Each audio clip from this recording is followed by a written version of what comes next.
Hello. Rolling. All right, Hi, welcome back to the Stronger Things podcast. This is Kevin Don. Sophia. All right, good. All right, and Grumpy Cat, as usual, is here. He's feeling very festive today. He's got on his best Perfect. Christmas hat. Ho ho. No. Oh no. All right, so what we're going to talk about this week is um, play. Yeah, my favorite topic. Or at least to me, it's pretty important. And it's been a big part of my life. Oh Excuse my god, I just nearly killed myself. Okay. me. Sorry, I wasn't trying to sabotage the podcast or anything. Right, okay, so no more of that.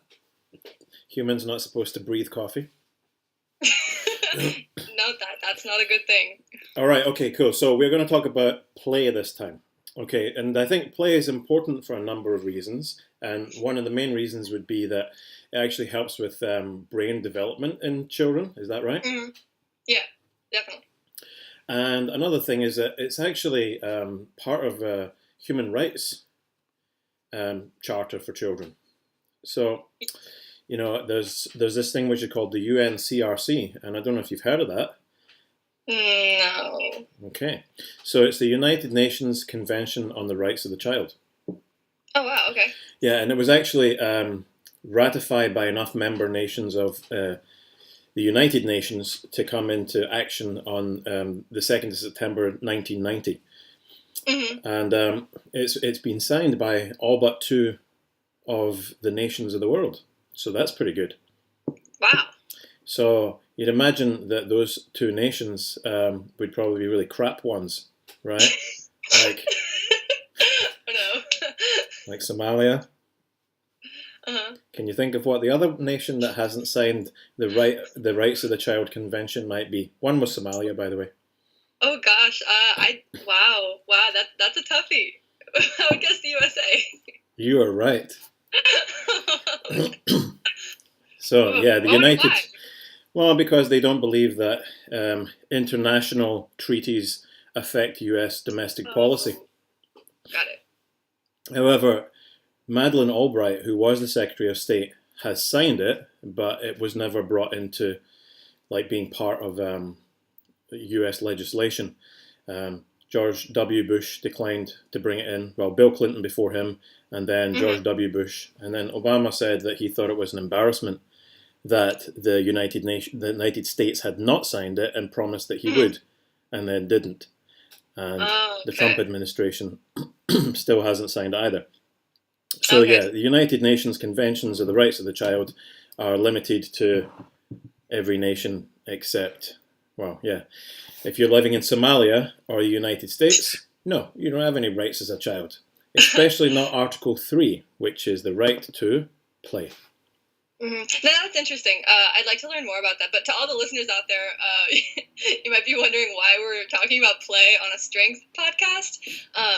But like a part of this podcast isn't just focusing on strength. We're trying to cover a broad range of topics, and one of those is specifically like strength training with youth, and basically like growing up and training to basically live a strong life. And that's why we're bringing in play, because play is an important aspect of that training growing up. So thought I'd put that out there. Okay, yeah. So how does play influence training then? Okay, so I will just put it out there that today there's a lot less play that we have seen in previous generations. Even when I was little, I remember I was probably about 8 years old when like my family got when we started hearing about the iPhone. So that was before the whole social media explosion that occurred. So like when I was little, it was always playing outside, playing with like whatever we could find outside. Hmm. But now that I see, if I have friends who have younger siblings or just other kids, they don't play outside. They don't go outside and play on scooters or they go on the trampoline. Like they're mostly inside, just playing on the computer, playing on their iPhone, video games. And like there were video games when I was little, but we definitely did not play them as much. And like my friends or a lot of kids my age didn't play that as much compared to playing outside. And so even in like sports today and in like all kinds of training programs, there's still not many aspects of play for kids, like actual free play, and I think it's actually pretty sad, because that for me is something that's so important for a kid to do, is to actually like learn by playing, and they're missing out on that opportunity by doing programs that don't let them play. And one of the greatest things I think kids can benefit from play is actually like using creativity and trying new things and finding themselves in new situations and just having a fun time and knowing how to have a fun time when they have no phone or no iPad or no computer or anything like that. Yeah, it's like a dystopian vision of the future. Yeah, right? Exactly. Where, it's like I feel like play is such a human thing to do, but kids aren't doing that as much today. Well, they are playing. They're just not physically exploring their environment. Exactly. Right. They're mentally exploring a computer-generated environment. Mm-hmm. There are still aspects of social interaction because they're interacting with each other now. Like, yeah, when I was a kid, you just played your own game, but now you can actually like communicate online with other people and play games together online, right? So there is still some kind of social mm-hmm. aspect, but yeah, there's no physical interaction with the environment, which is a very important part of people developing some kind of physical literacy. Yeah, definitely. Because I'm not saying that video games are completely bad, because there are a lot of aspects of them. I know a lot of people make arguments for why playing video games like increases a child's ability to solve problems, or even like hand-eye coordination, stuff like that. But I definitely agree that like the physical aspect of it is one of the things about play that makes like playing without technology all the better. I think that you sit on the fence too much. Video games are crap. No, it's not. Okay, so the problem is that kids are playing too many video games. They're not. It's the ratio that's out of balance. Well, the thing is, I mean, playing video games will have domino effects because you're sedentary while you're playing them. Mm-hmm. Right? So if you're at school for a large proportion of your day, and then you're sedentary at school because you're sitting in classes, right? Because mm-hmm. physical education is under-participated, I believe. I mean, is it mm-hmm. in the US, is it like your choice if you join in PE or not? Some schools require it and some schools don't. My experience in my high school PE class, it wasn't really, I wouldn't call it a very rigorous physical education. I mean, we did some games, but it wasn't like a fitness program. It was just basically a period where you could just go and you stood and you were standing and you did a little bit of running, a little bit of game playing, but that was about it. So I think one of the things about play is that it's an equalizer, in the sense that one of the articles of the UNCRC as well is the right to be free from discrimination. Mm-hmm. Discrimination can also come in many forms, like social, financial, economical.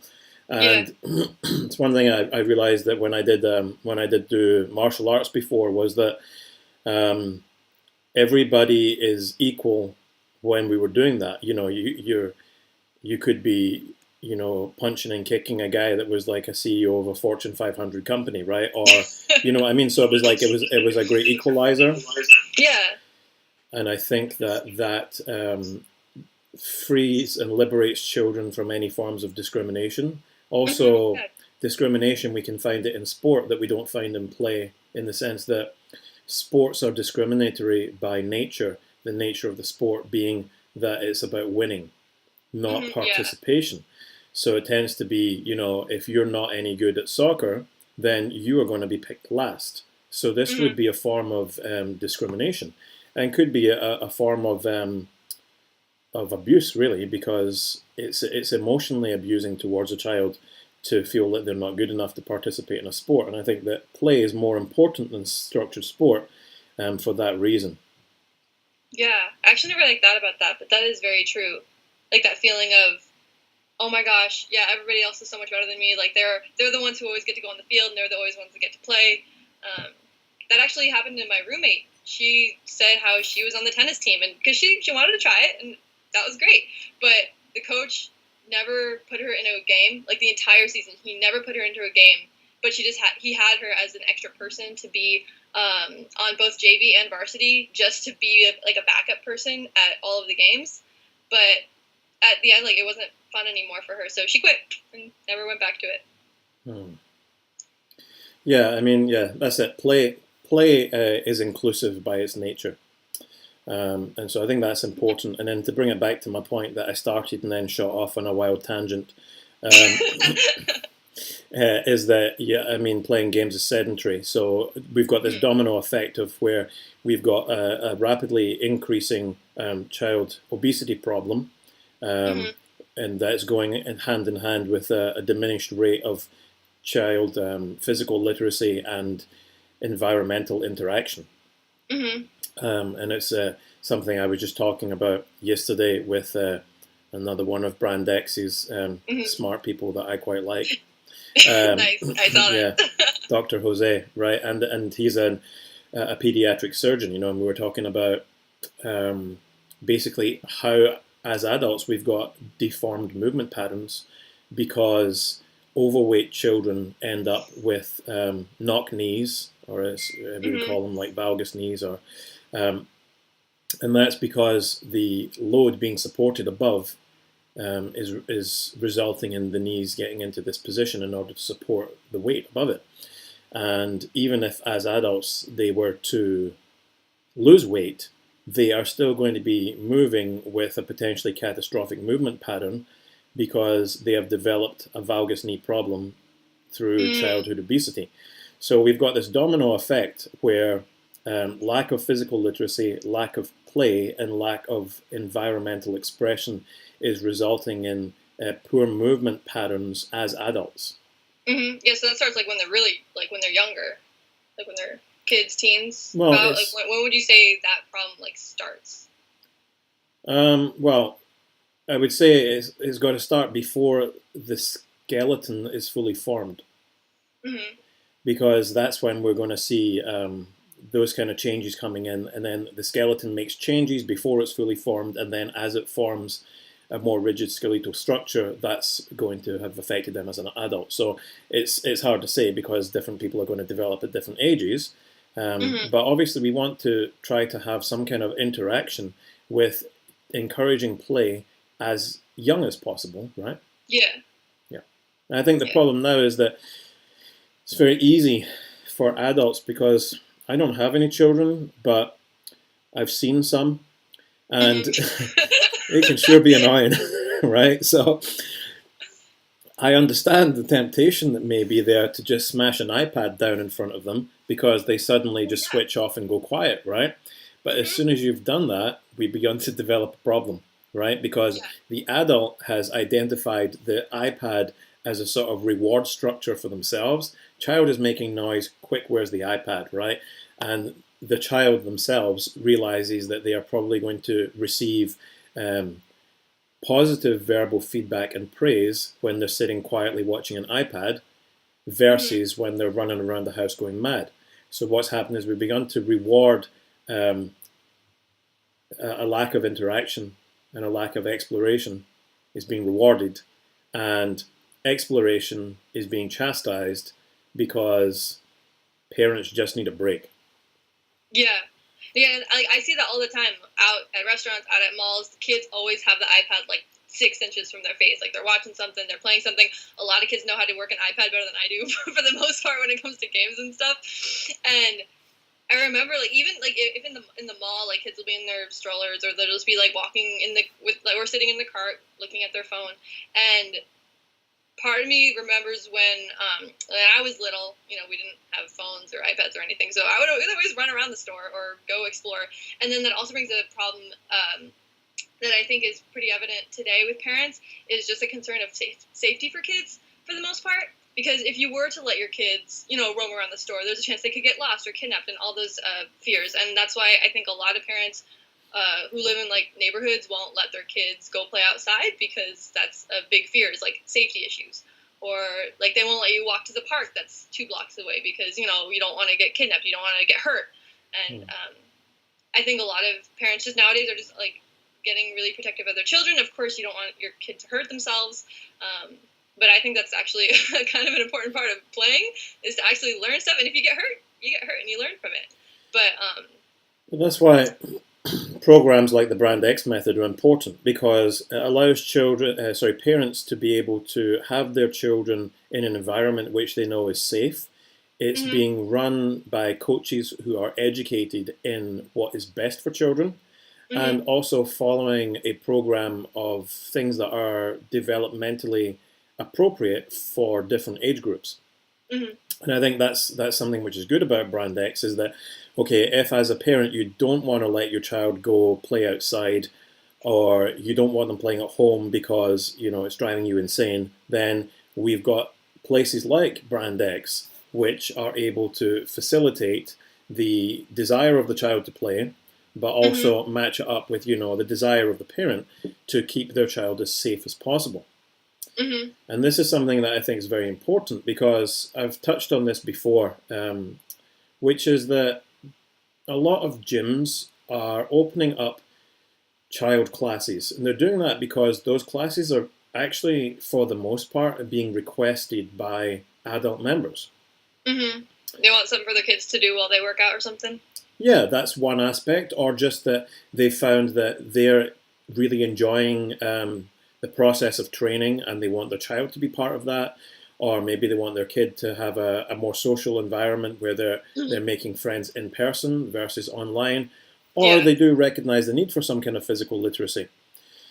But then what we've got the gym owners, looking at courses that would educate them, and saying, "Well, I don't know, that seems like it's relatively expensive. My gym's maybe not making that much money.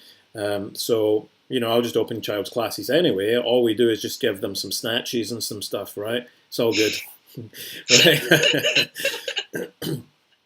And this is what happens. I mean, I've been in gyms where I've seen, 20, 30 kids with only one or two adult coaches, and they're running through the clean and jerk. First of all, that's inappropriate for that age group, because Mhm. they don't have basic structural movement patterns down.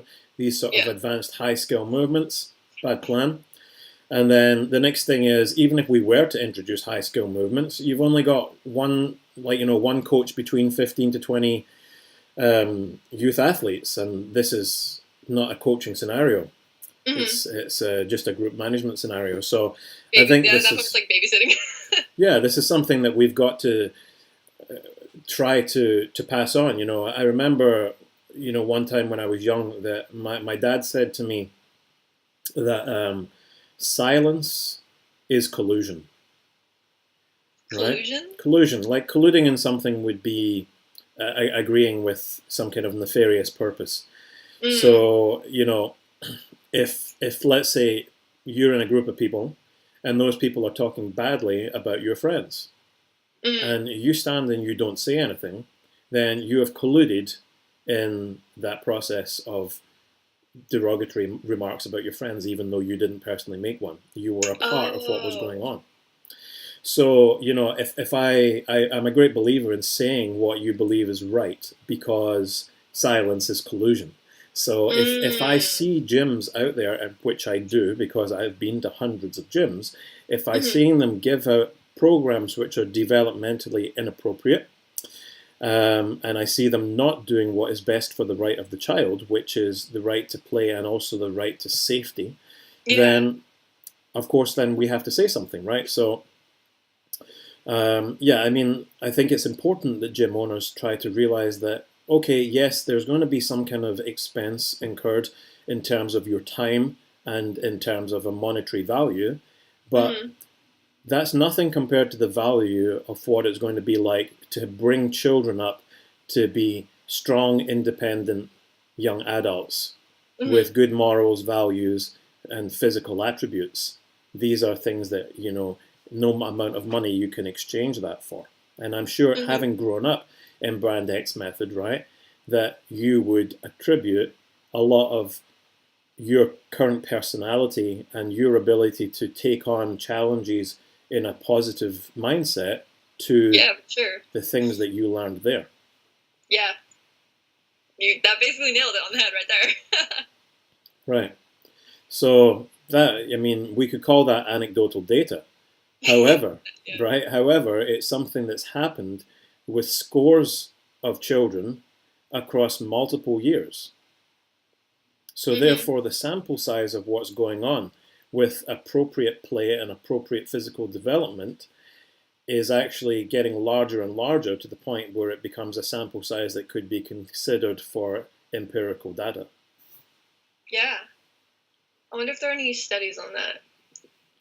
Well, Brand X is a study every single time they open their door to youth.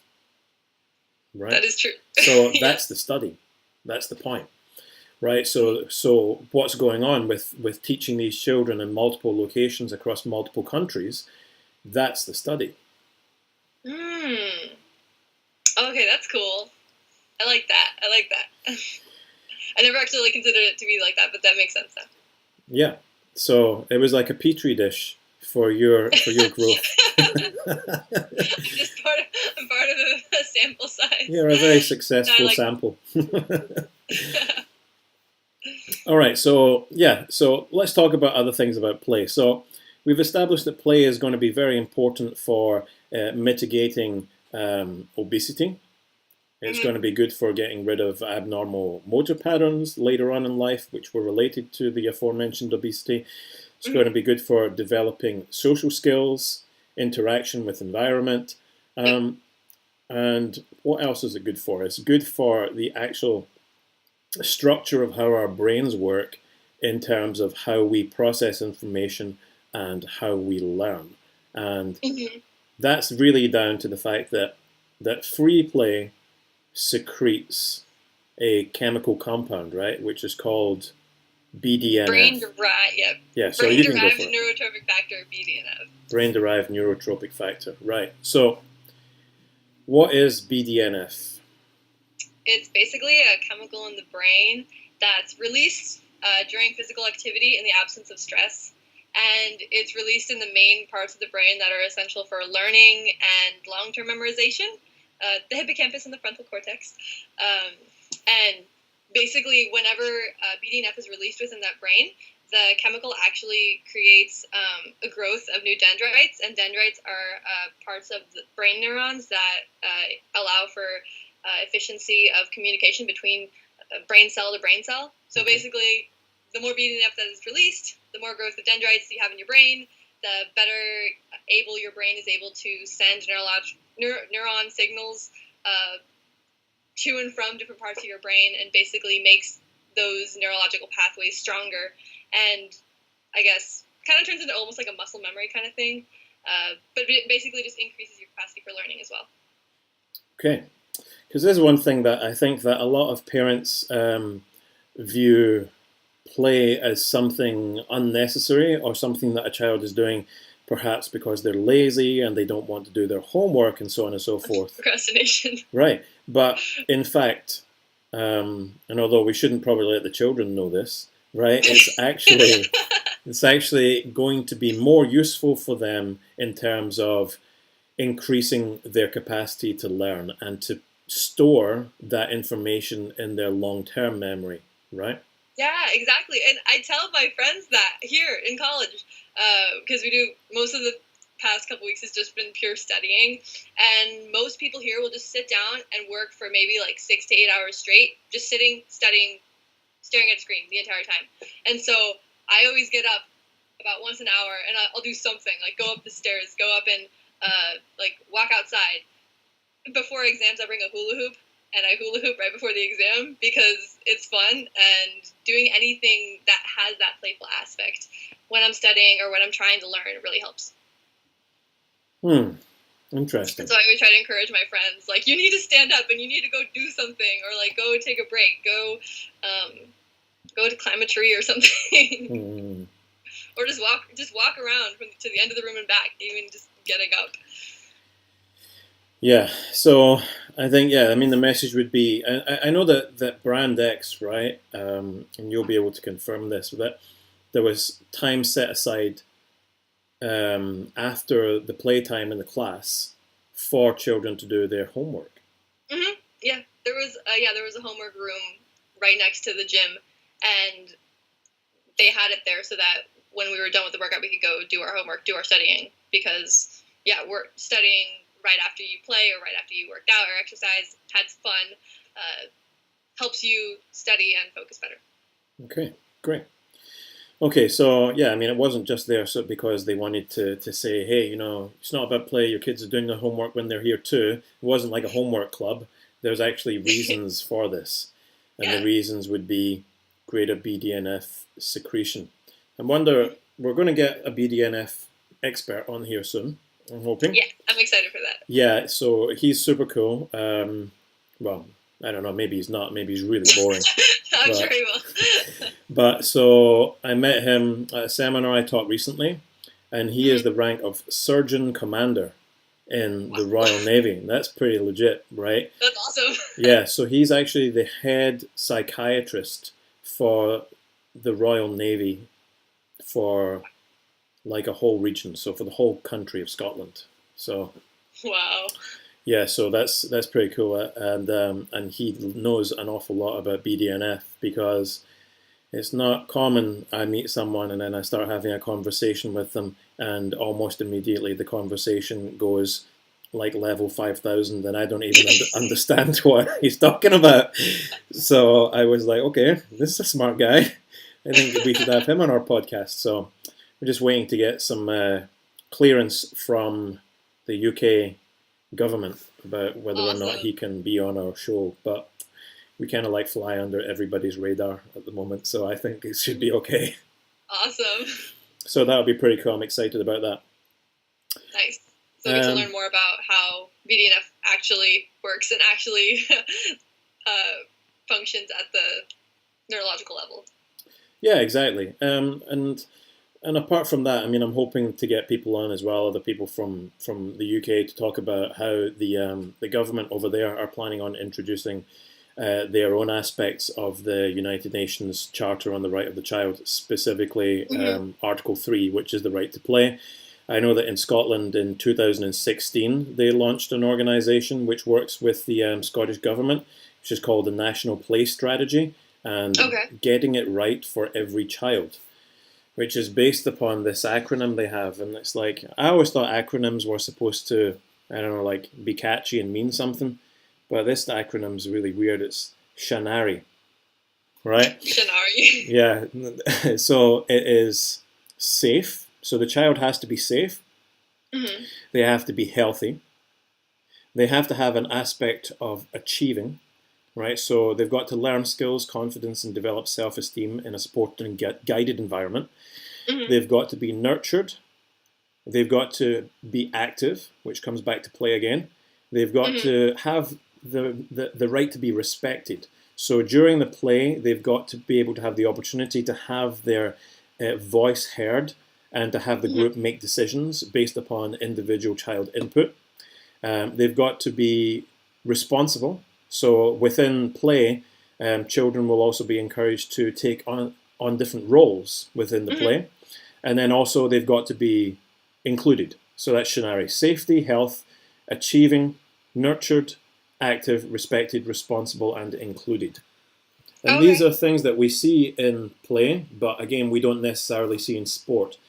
And I know that a lot of what's happening in the UK is that it tends to be like a real quick fix, because our national sport is football or soccer. Soccer, yeah. So it's like a real quick fix for them to say, okay, we already have a lot of grassroots soccer clubs, so let's just put more funding to soccer. And they're getting confused between play and sport. Yeah. Right, so they're funding people doing soccer programs, but then soccer doesn't necessarily fall into following the charter of SHANARI, right? Because it's not inclusive. Yeah. Right? Yeah, because I know a lot of kids grow up just being a goalie, or just being on the field the entire time, or some kids sit on the bench most of the time. That's right, because it's only 11. There's only 11 players, right? So you're either part of that 11, or you're not part of that 11, or you're part of the 11, but then you're really rubbish, and then the other people sort of get the hump at you because they're losing the game because you're not any good at soccer. So it's not inclusive, right? And again, if you're not extremely athletic or excelling in that environment, it's unlikely that you're going to be respected. Mm-hmm. Because if you are not excellent at that sport, you don't really have a decision-making input to make about how the play goes. Yeah, exactly. I find in a lot of kids' sports, and just in sports in general, it's not that they're bad.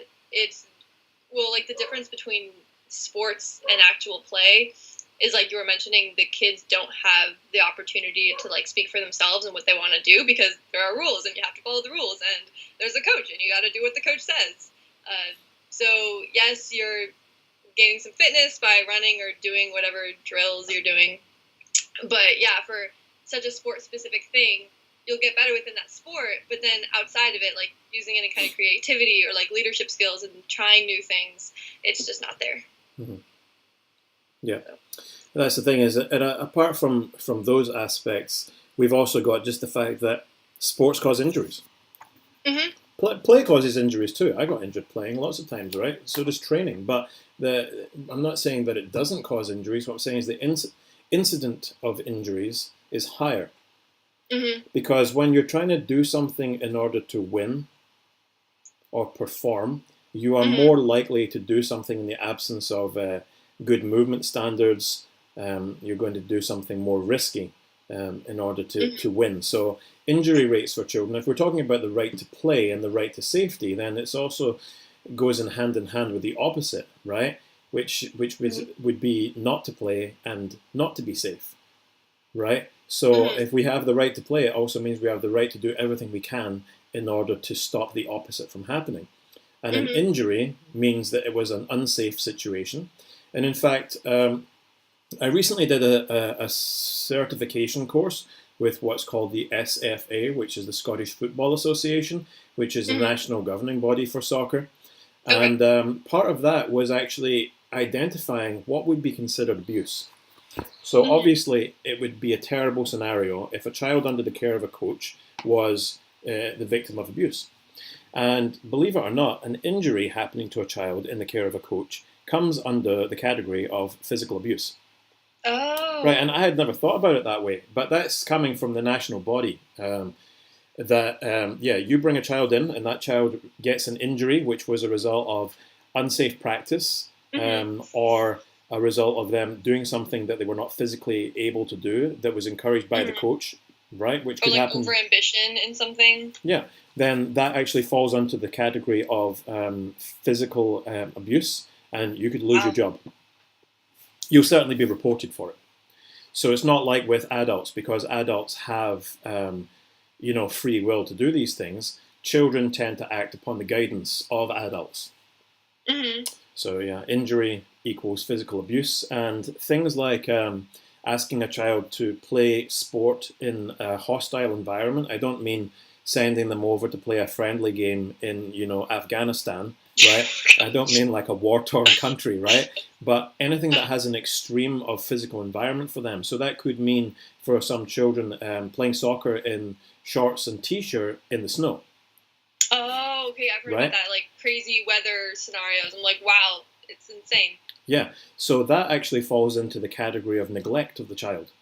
So these are also things that have to be taken into consideration.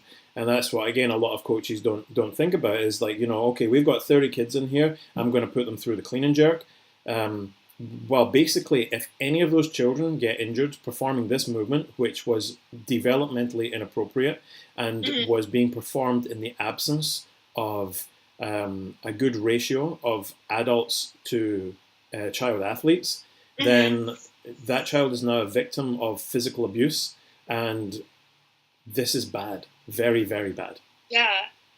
Growing up, a lot of my friends who grew up just doing one sport, I saw that all the time. My friends who did gymnastics, their back was always hurting. My friends who did swimming and water polo, it was their shoulders were always messed up, and they wouldn't be able to play. They wouldn't be able to swim. A lot of my friends who played soccer and volleyball, their knees were always messed up, and there would be like months at a time. It would be like a couple of months they'd be out of the game, and then they'd be back in, and then boom, a month later they'd be back out again, and I keep seeing them like that. And yeah, it's really sad, because you do something you love for a while in your sport, and then every so often you can't do it anymore, and you got no other options. And it's really sad, because now it's even more common. Like what is it? The amount of girls in soccer who injure their knees, like that number is like skyrocketing every year. It's crazy. Yeah, but I mean, why do you think that is?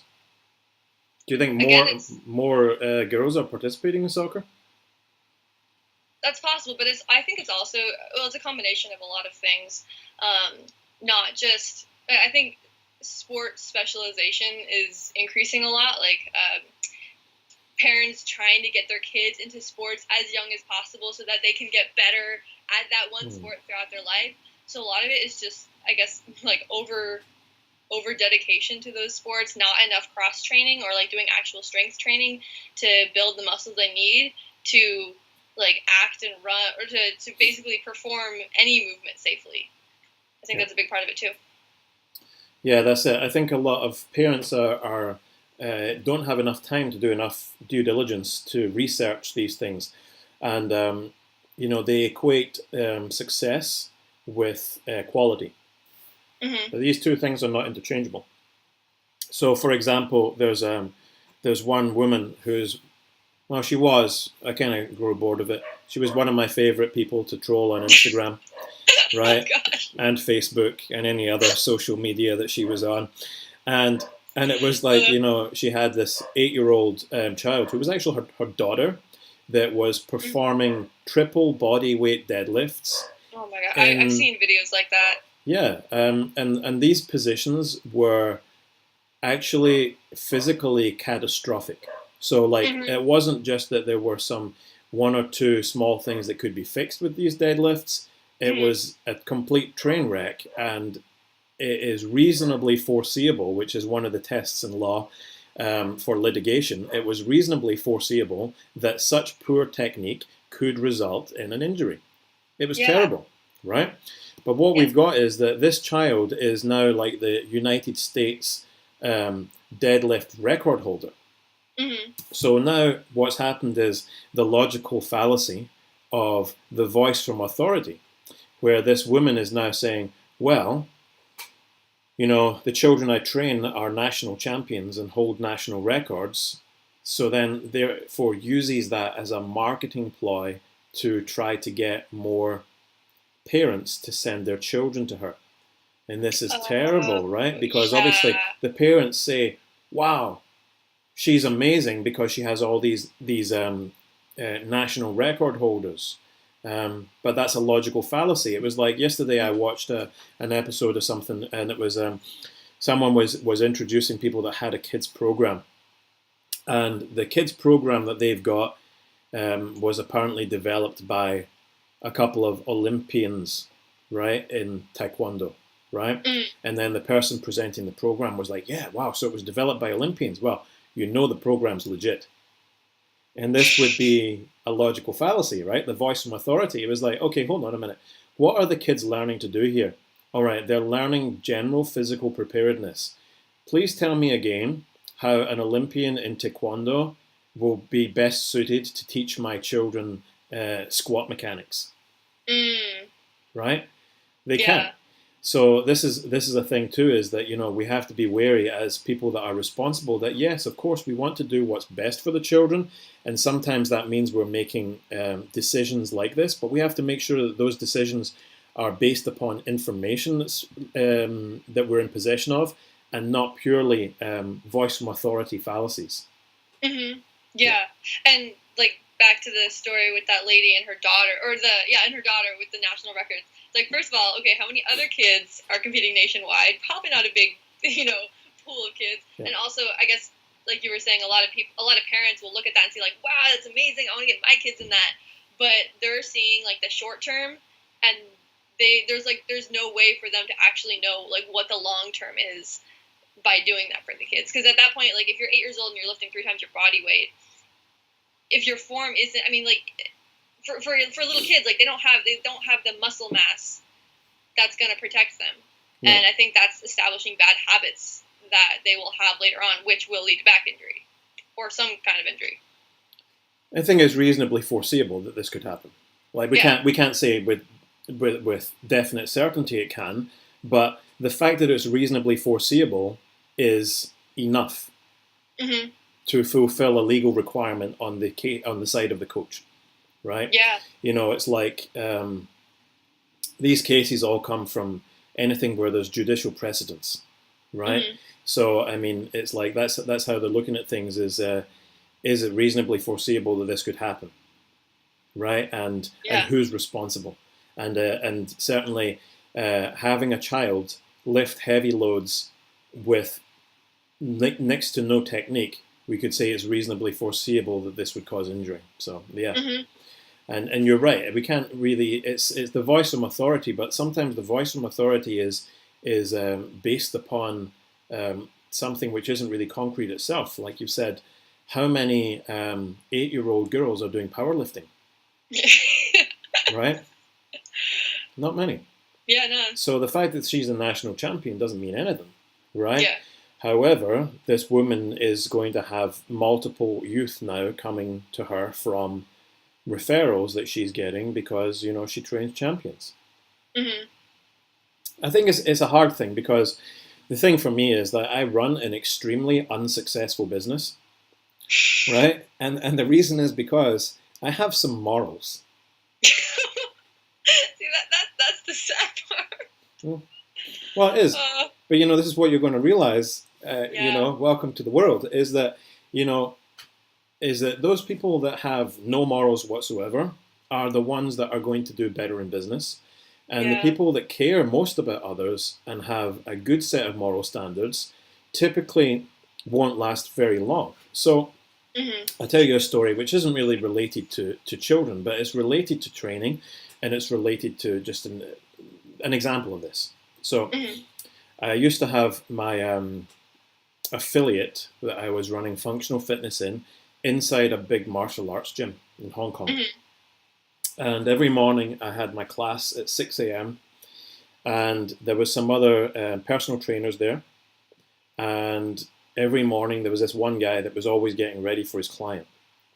And one morning I came in and it just so happened that nobody came for class that morning. And he was sitting on a computer there, and I went over to say hi. And he was on YouTube. And what he'd put into the search bar on YouTube was circuit training for women. And what he was doing was he was just going through the video, scrolling through it real fast, and writing down all of the exercises. Right? But his background was not in strength and conditioning. It was in martial arts. And he didn't know anything about how to teach the points of performance of those movements or how to look for errors. But the clients were paying him $100 an hour. Oh my goodness. I then watched him give the exact same workout to 5 clients back to back. So we had a mixture of people. There was like people that were there was a woman that was like a trail runner, and then there was a guy that was a rugby player, and then there was this kind of like really overweight banker guy, and then there was a woman that was like just like a housewife. So it was irrespective of goal. These people all got given the exact same workout, and he got $500 in his pocket. Wow. Right? Now, to me, this is a person that has no morals. Right? Because they didn't take into account. At that point, it's just business. Right. Okay. But that person now is continuing to do well and flourishing in the fitness industry. Right? But what was it based upon? It was just based upon the ability to not care about someone's long-term goals or benefit of what we could give them in terms of training, and just look at, well, this is enough and I'll get paid for it. And I know there's a lot of people doing that. So it just comes back to the fact that there are gyms that are opening up youth programs because A, there are parents asking them to do it, and B, the gym business is hard and they want to make some extra money.